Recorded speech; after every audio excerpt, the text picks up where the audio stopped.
If you've had a slap tear, I'm going to show you how you can go from this to this.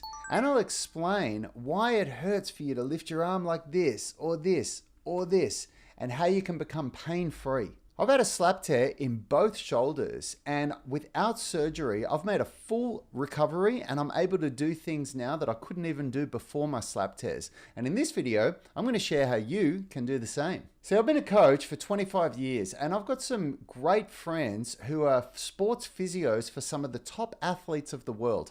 And when I had my slap tears, they were working in the gym with me. So I was able to ask them questions about my rehabilitation and the strategy that I needed to implement every day.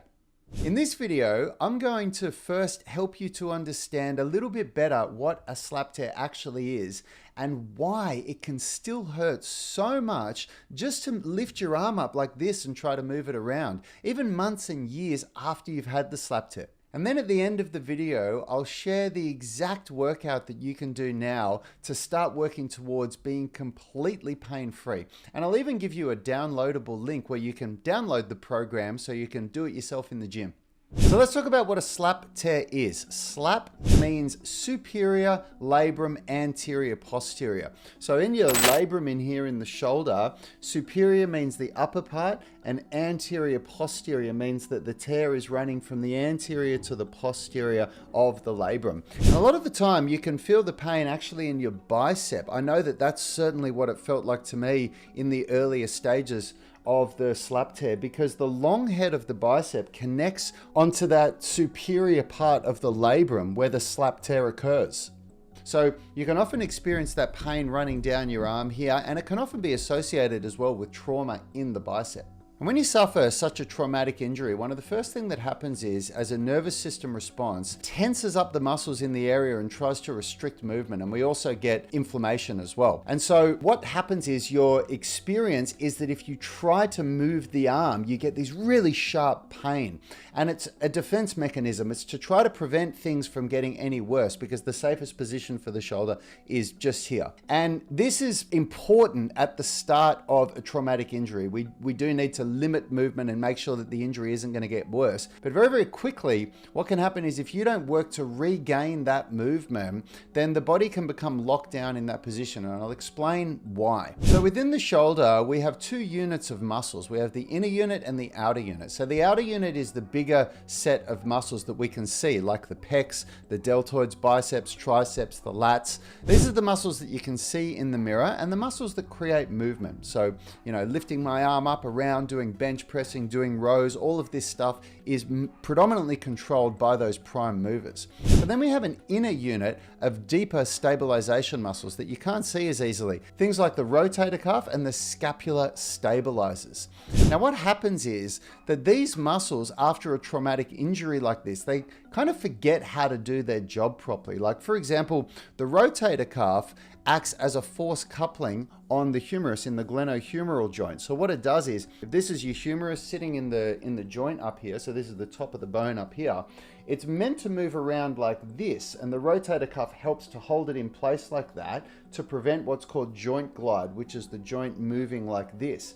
But what happens is, after something like a slap tear, is that system, the inner unit muscles, they actually forget how to do their job properly, and we start to experience joint glide, which is why when you lift your arm up like this, for example, and the joint should be moving like that, you start to get glide, and that's very, very painful. And then when you pair that with the scapular stabilizers forgetting to do their job, so when we're lifting our arms up, and the scapular stabilizers are meant to hold the scapula in place so that we get rotation and we restrict the amount of elevation that goes on until the end of the movement, what happens is that they're not doing their job properly. And so if this is your injured side and you're moving so we're abducting our arms like this, and the scapula wants to move like that, on the injured side, the scapula just starts moving up. And so you'll start to see, like, one of the things a physio will look for is they look at the movement in your arms and they see how much the injured side, the shoulder, sort of comes up like this as opposed to the uninjured side. And when that goes untreated, the majority of the symptoms of the slap tear might have diminished over time, but months, years later, you can still experience really bad pain when you try to move your arms up above your head or when you try to do the activities that you like to do, like weightlifting or calisthenics. And so what I learned from my sports physio friends and what worked really well for me and all the people around the world that I've shared this strategy with that have also suffered traumatic injuries is that we start with a strengthened protocol that's designed to remind the scapular stabilizers and the rotator cuff, remind that inner unit how to do its job properly. Now I'm going to show you a full workout that you can do at the end of this video, and the way you'd use this workout is you can either do it completely on its own or you can do it just before you do your regular strength training, because the idea of it is that we are reminding the muscles, the nervous system, how to do their job properly. So it's not about creating hypertrophy in the muscles, it's more about recreating that neuromuscular connection so that the muscles are doing their job properly.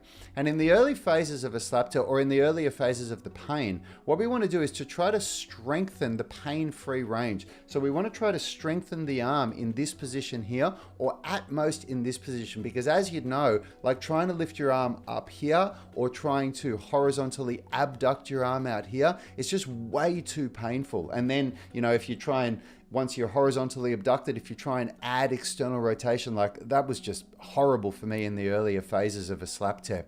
And so what we're going to do is we're going to strengthen the rotator cuff in this position here, and we're also going to reactivate the scapular stabilizers in this position here and in this position down here. And then as you get better, as your pain diminishes, we increase that range of motion in different areas here, in different planes, and we recreate those strengthening movements in a more challenging plane of movement. So for the workout, we're going to start with an exercise called the medicine ball scapular control drill. And this is to really get those scapular stabilizers doing their job again. Remember, this isn't about muscle hypertrophy. So it's going to be very lightweight, and it's all about re-engaging that neuromuscular connection with the scapular stabilizers. So you can actually do this every day. This isn't the kind of workout that you need recovery from more than 24 hours. So we're going to hold on to a medicine ball, a very light 1 to 2 kilogram medicine ball, or 2.2 to 4.5 pounds. And we're going to keep the elbow completely straight, hold the ball against the wall just under shoulder height or at shoulder height. And then we're going to retract and depress the scapula. So we're pulling the scapula towards the spine and down towards the bum, and we lock it in place there.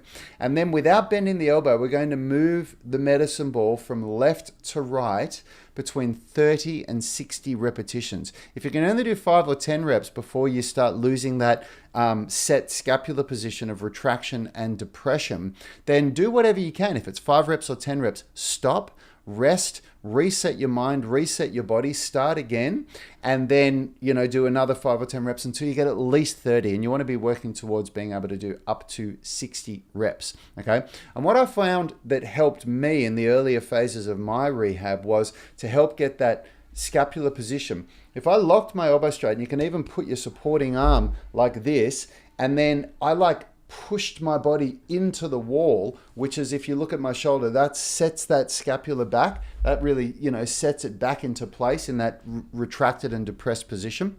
Okay, so we're going to do 30 to 60 repetitions on the weak side, and then you're going to move to the strong side and do the same thing. Next, we're going to do a 2 o'clock and 10 o'clock on the face of a clock. So we're going to exactly the same setup, but now we're going to move the arm up and outward. So if it's my right hand, it moves up and out to the right to that 2 o'clock position, and then back down to 6 o'clock. Sorry, 2 o'clock and 6 o'clock. So 2 o'clock, 6 o'clock, 2 o'clock, 6 o'clock. Again for 30 to 60 repetitions. And then on the other arm, it's the 10 o'clock to 6 o'clock, 10 o'clock to 6 o'clock. Yeah. So you do 30 to 60 reps on the injured side and then on the non-injured side. And then we're going to do circles outward. Okay. So if it's the right hand, we're doing clockwise circles. And if it's the left hand, we're doing anti-clockwise circles. So a circle where as you come up, you go out. And then to finish off, the fourth exercise is we do the circles inward. And so the way you do all of this is you do left to right on the injured side, change arms, left to right on the non-injured side, then 2 o'clock to 6 o'clock on the injured side, change arms, same thing, and then circles outward on the injured side, circles outward on the non-injured side, and then finish with circles inward. Now we're going into some rotator cuff activation and strengthening work. And you can just do this with a little band. But if you have access to a low or to a cable pulley machine at the gym, that is definitely preferred. And if you don't have that, you can get these TheraBand tubing. I'll put a link in the description of this video where you can get them on Amazon. They're pretty cheap and they're going to be really valuable for you on your rehab journey. But preferred would be a cable machine. And if where you set up the cable machine or the band, it should be below belly button height. So the band should be coming from down at about hip height, so it comes up on an angle towards where the hand is. And what you do is you'll start with your elbow just slightly off the body. So we're going to have the elbow just out here. The further you bring your elbow out, the more painful it's going to be, right? So we want to keep the arm really close to the body, so just a little bit off the body with the band coming from over to the side there. And then we're going to be keeping the shoulder depressed at all times. So the shoulder stays down like this, depressed. Elbow stays completely still, and we externally rotate like that. The hardest thing about this is that the arm will want to move around or the elbow will want to straighten. You really want to avoid that. So you don't want the arm moving up like this or the elbow moving up. You want to really isolate that movement to external rotation and pay very close attention to the end range. So as you pull, the point where it starts getting harder, really try to get a little bit more range with that, and then control the eccentric for 3 seconds. Then pull for like 1 second, try to get that little bit of end range. So you pause there for a second and then back for 3 seconds. And we're going to do between 8 and 12 repetitions of that. I'm actually going to pair this exercise with the low band internal rotation. So it's exactly the same setup, except now you have the band a little bit higher than where your elbow would be. So the band is coming from sort of up here, or the cable at the gym, and we're going to have our hands starting from here, the band's over there, and I'm going to internally rotate down like this. So now we're pulling a little bit harder here.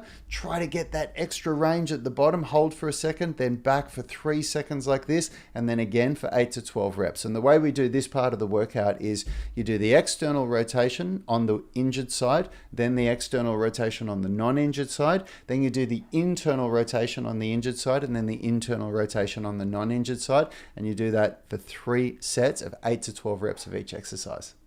And we're going to finish with this prone football dumbbell row. This exercise you want to be going very light. I'm talking like we use ½ kilo or 1 kilo, which is like 1 to 2 pound weights to start with. And you work this 8 to 12 rep range. And when you can do 12 reps with flawless technique, you up the weight and then you drop back to 8 reps. That's how you use progressive overload, okay? But this is the most challenging exercise of the workout. So what we're gonna do, we're gonna get on this fit ball and we're actually going to reach forward with the hands. So the hands don't just drop to the ground. If they drop to the ground, they're probably going to hit the ground. So you have the hands a little bit more in front of you here. And we're going to initiate by pulling the shoulders back and down. So it's that same thing. It's that retraction and depression with the scapula. And then we're going to row in a pronated grip. So that means the hands are like this. We're avoiding the shoulders coming up. You don't have to have your elbows out at shoulder height. That's probably going to be too painful. The elbows can stay in close, but you have this pronated grip. And then at the end of the movement, when you can't pull any further, we're going to externally rotate the arms and hold for 1 second, then internally rotate, push the hands forward again to that start position where we protract the shoulders at the end, and then we're going to do another rep, okay? So every single rep, initiate by pulling the shoulders back and down, that depression and retraction, and then row in a pronated grip. So pronated is like this. This is a neutral grip. We want a pronated grip. Once you can't row any further, keep the arms still. So the elbow stays still, and externally rotate as far as you can. Hold for a second, back down, and then off you go. Now that workout, those 4 exercises, if you do that daily, I promise you that you are going to see a significant reduction in pain. That it's very important that what you're paying attention to on every one of these exercises is the way that the scapula stays depressed and retracted. So we're really trying to remind the scapula how it can use those muscles. And with the external and internal rotation, it's all about keeping the scapula depressed and keeping the elbow completely still so the humerus stays still, and the only thing that's happening is that internal and external rotation. And this is much more challenging than you would think. The challenge here is not about how much weight you're lifting. Like, we're not going for huge weights here or anything. What we're doing is reminding the body how to control these muscles properly. And so the ownership is really on you to get this stuff done properly. And if you do this the right way, then I can show you in some later videos on how you can progress this when these movements become pain-free and you start to notice that you can also start doing some other exercises. Now, if you're in the really early phases of your slap tear rehab, then this workout could be enough for you, and you can do it daily. Like, you could do it 7 days a week, because it's all about just reminding the body how to use the muscles properly again. And motion is lotion when it comes to injury. Rest is not best.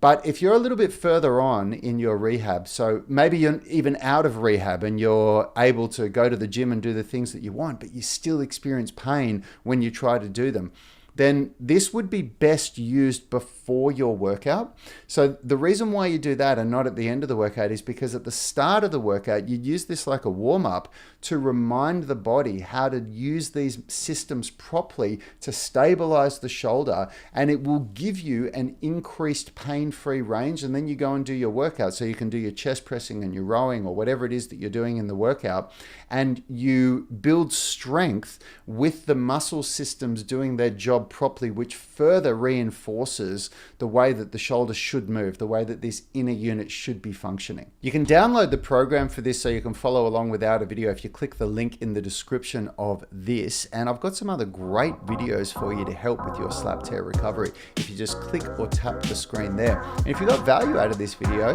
please subscribe to the channel. I post daily content like this, and share this with anyone else that you think might benefit. I'll see you in that next video.